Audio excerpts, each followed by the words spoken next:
You found the perfect cruise. The dates line up, the price looks amazing. But what if the cabin you pick ruins the whole trip? In this video, we're going to walk through the cabin locations that experienced cruisers try to avoid. You'll learn where the noise, vibrations, smells, and privacy traps really hide, so you can skip the disasters and actually enjoy your vacation.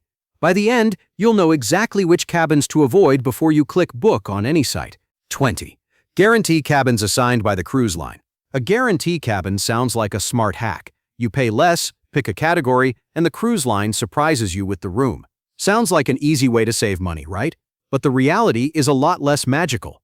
You're basically volunteering to take whatever's left once everyone else is chosen. That often means cabins under noisy venues, next to busy service areas, or way up at the very front or back of the ship. Those free fairy tale upgrades from an inside to a balcony still happen, but they're rare now that ships sail so full. For a cheap last-minute solo trip, a guarantee can work just fine.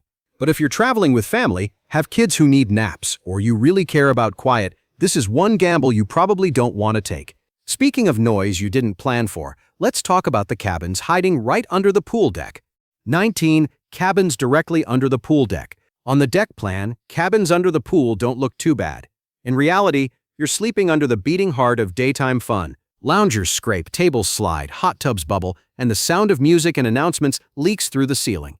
And that's just the daytime side of the story. Around sunrise, the crew starts power washing and dragging hundreds of chairs into place. Those sharp scraping and banging sounds can slice right through even good insulation. Want your wake-up call to be metal loungers grinding across wet deck boards at 5 a.m.? On party-heavy ships, late-night DJ sets, movies, and hot tub crowds can keep things loud well past midnight, turning your room into a nearly 24-hour noise zone. 18. Cabins under the gym. Cabins directly under the gym look harmless on the deck plan. In reality, you're signing up to live under a fitness studio. Gyms often open before sunrise, and some stay open around the clock. That means treadmills pounding, rowing machines sliding, and the occasional weight slamming into the floor. Even with modern soundproofing, impact noise still travels through the structure. Add in group classes, CrossFit-style training, or people dropping heavy dumbbells, and it can feel like you've got a workout happening right over your head. It's a bit like living under a herd of very determined elephants in sneakers. If you're up early anyway and sleep like a rock, you might be fine.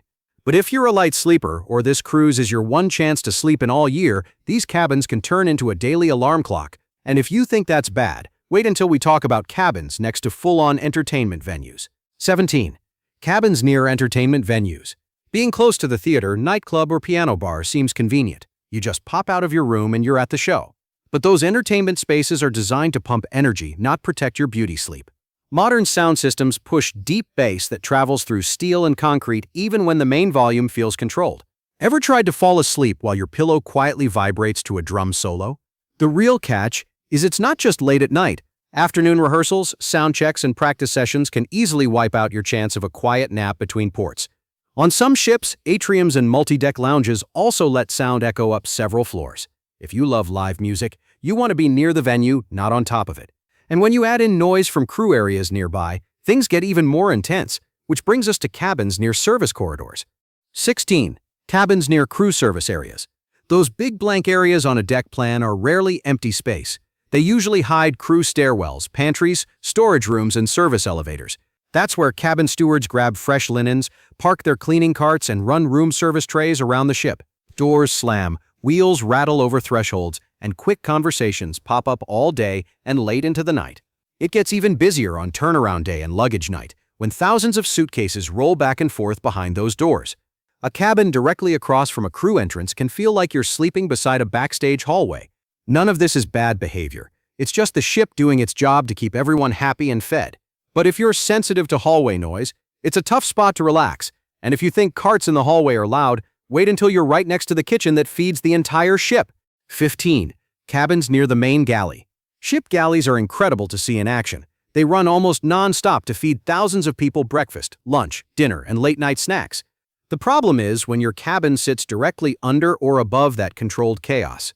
You can hear carts rumbling over tile floors, dishwashers humming, and stacks of plates clinking at times when you'd rather hear nothing at all. Then there are the smells. Food aromas drift through vents and small gaps. That can mean waking up to the smell of bacon, frying oil, or onions when your stomach isn't ready for it. It's charming for 5 minutes, and then it gets old fast. If you're someone who gets queasy with strong smells, this location can really wear you down over a week.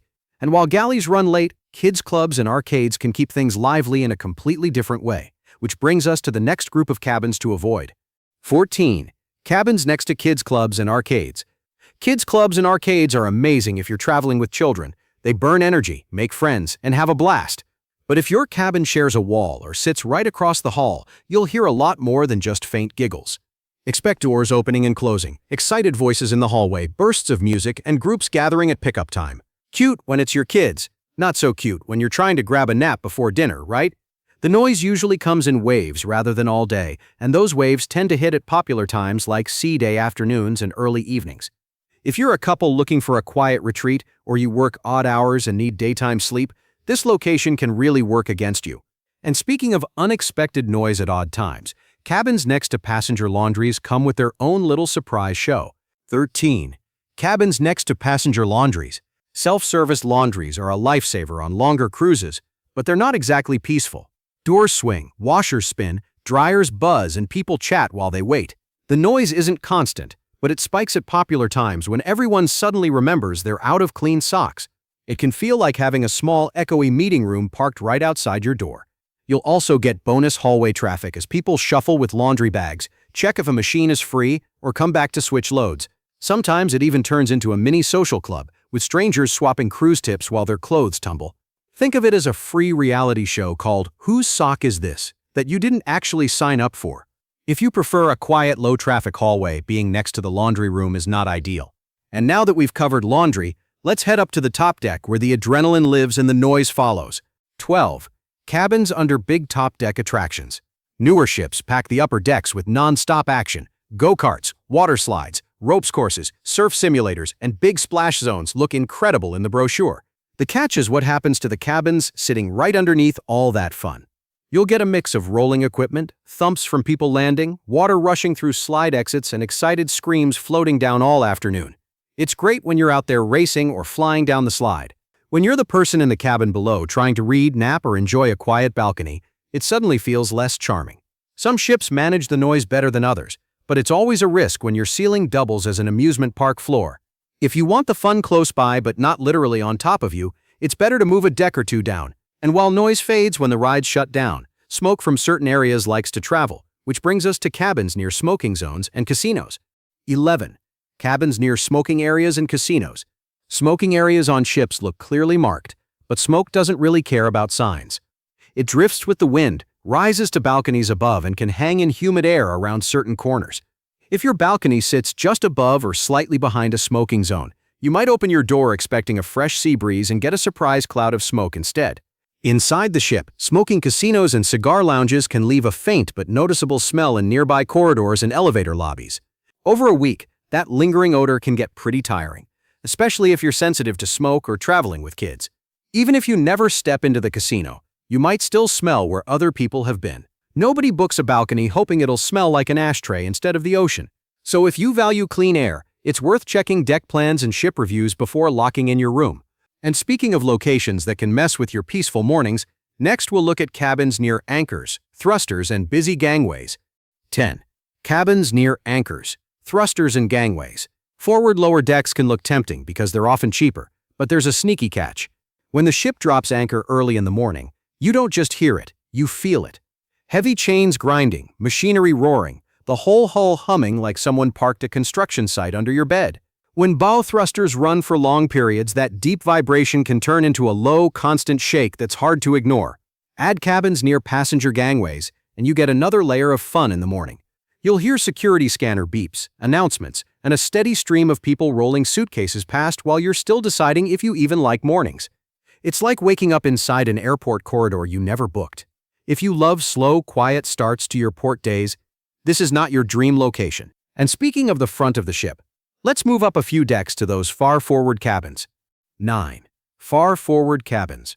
The farther forward you go, the more dramatic the motion feels.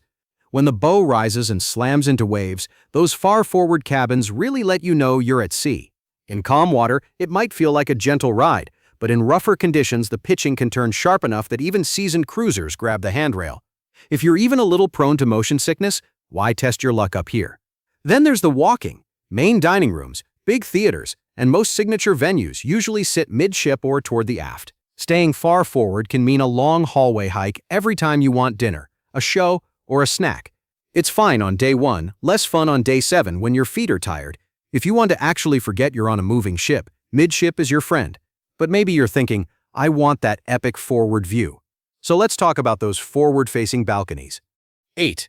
Forward-facing balconies. In the brochure, forward-facing balconies look like a dream. Wide open ocean, no one in front of you. Pure Titanic fantasy. In real life, the wind up here doesn't care about your Instagram plans. When the ship's moving at normal cruising speed, the headwind can be so intense that opening the balcony door feels like wrestling with nature. Sometimes the crew has to lock those doors for safety. Sea spray and salt are another part of the package. The bow cuts into waves, and that spray often lands right on your balcony, leaving it wet, sticky, and less than inviting. You might discover that the only time your premium view feels usable is when the ship's docked or barely moving. If your goal is a relaxing, usable balcony, you're usually better off with a classic side balcony midship. And when we head to the opposite end of the ship, those aft wake view cabins start calling. 7. Aft wake view cabins. Wake view cabins at the back of the ship are some of the most gorgeous spots you can book. You get that endless white wake, wide horizon, and a surprisingly peaceful vibe. Lots of cruisers swear they'll never sail any other way. But there's a trade-off the glossy photos don't mention. The aft section can pick up extra vibration, especially when the ship uses side thrusters to maneuver. Hangers tapping, glasses rattling, and a subtle buzzing in the furniture can become part of your nightly soundtrack. It's not always extreme, and some guests barely notice it, but if you're sensitive to vibration, it can get old fast. The motion back here is also a bit more pronounced than midship, especially in rougher seas. Think of aft cabins as view first, comfort second. If that deal sounds fair, you might love them. If not, wait until you hear what happens when you go even lower and farther back toward the engines. 6. Very low aft cabins near the engines. Drop down to the lower aft decks and you're getting closer to the ship's mechanical heart. That means a deeper, more constant hum from engines and propellers, plus stronger mechanical vibration when the ship's maneuvering. Some people actually like it. They say it feels like a giant white noise machine, and they sleep like babies. For others, it's the exact opposite. Every rumble reminds them they're sitting on thousands of tons of moving metal. You might feel small shudders through the bed frame or notice items on shelves vibrating slightly more than you'd expect. It's not dangerous. It's just how physics works when you're near all that hardware. But on a relax and recharge cruise, constant low-level vibration can wear you down. If you're sensitive to noise, motion, or both, you'll want to stay away from these budget-friendly but intense cabins. And if you think engine hum is distracting, wait until we flip things around and talk about cabins staring into busy indoor neighborhoods. 5. Interior-facing and neighborhood view balconies. Interior-facing balconies sound clever. You still get a balcony, but you're looking over a promenade, a boardwalk, or a family neighborhood instead of the open sea. In practice, the vibe is very different. You lose that private oceanfront feel and step into something more like a hotel balcony above a busy courtyard. People wander by. Music keeps going. Lights stay on late. Cozy or chaotic, depending on your personality. Privacy takes a hit too. Forget to pull the curtains and you might find people across the way accidentally watching your morning routine. It's like living inside a giant floating apartment complex. Light pollution from neon, screens, and spotlights can also sneak past blackout curtains if they're not perfectly closed. If you love energy and people watching, these can be fun. But if you picture quiet evenings with just you and the ocean, this type of balcony may disappoint. And speaking of people walking past, some promenade-level cabins take that feeling one step further. 4. Promenade-level cabins with public walkway. Some ocean view cabins sit right on a public promenade where guests stroll past your window all day. On paper, it sounds great. You're close to the action, just steps from bars, shops, and entertainment. But when you realize people can glance straight into your room while they walk by, you suddenly meet your new best friend, the curtain. Need to get dressed, or just want to chill on the bed? Curtains closed again. That kind of defeats the purpose of having a window, doesn't it? You also pick up hallway-style noise outside, but this time it's footsteps, rolling strollers, and casual conversations just on the other side of the glass. During busy times, it can feel like living behind the display window of a department store. If you love privacy and natural light, there are much better options. And if you think neighbors walking past is awkward, wait until they share a connecting door with you. 3. Connecting cabins with interior door. Connecting cabins are fantastic when you're traveling with family or friends. You open the door and suddenly two rooms become one big shared space. But if strangers are on the other side, that same door turns into a weak spot. It usually lets more sound and light through than a solid wall, so you may hear their TV, coughing, late-night conversations, and occasionally, arguments you really didn't need front-row seats to. You also lose some prime real estate. Where a regular cabin might have a sofa or extra storage, the connecting door just sits there, eating up wall space you can't really use. Over a week, that can make the room feel more cramped than the deck plan suggests. If you're not booking both cabins, it's usually safer to skip this layout. And while thin doors are annoying, sometimes the problem is not the room itself, but what's sitting right outside your window, which takes us to obstructed view cabins. 2. Obstructed view cabins. Obstructed view cabins are the classic sounds too good to be true deal. You see ocean view on the website, the price looks great, and then you get on board and discover your big, beautiful window is staring directly at a massive orange lifeboat, or a thick metal beam, or a chunky cleaning gantry that slides around now and then just to remind you it exists. It's like paying for a movie and getting a seat behind a pillar. Not every obstruction is awful. Sometimes it's a small support or a rail that barely bothers you. But in many cases, most of that view is gone, replaced by bright paint and hardware. That's why it's so important to check real photos or cabin reviews by cabin number before you book. If you're happy saving money and don't care much about scenery, it might be fine. If the whole point of your window is watching the sea, you'll want to be extra careful. And speaking of clever cabin designs that split opinions, let's wrap up with infinite verandas. 1. Infinite verandas. Infinite verandas are one of the most talked about cabin types on newer ships. Instead of a separate outdoor balcony, you get a floor-to-ceiling window that slides down to open the whole space to the sea. On paper, that sounds like the future. More usable square footage, big views, sleek design. In practice, there's a catch many first-timers don't realize. When you drop that window, the air conditioning usually shuts off to conserve energy.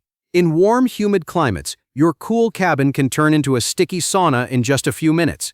If you're the kind of cruiser who loves sleeping with the sound of the ocean and a cool room, that trade-off might drive you crazy. Some guests absolutely love infinite verandas for the extra indoor space and big windows. Others try it once and go right back to traditional balconies. For a cruise where you want classic fresh air and a little outdoor nook to escape to, it's worth thinking very carefully before you click book on this one. And that wraps up our list of 20 cruise ship cabins you'll want to think twice about. If this helped you dodge even one noisy, shaky, or smoky room, don't sail off just yet.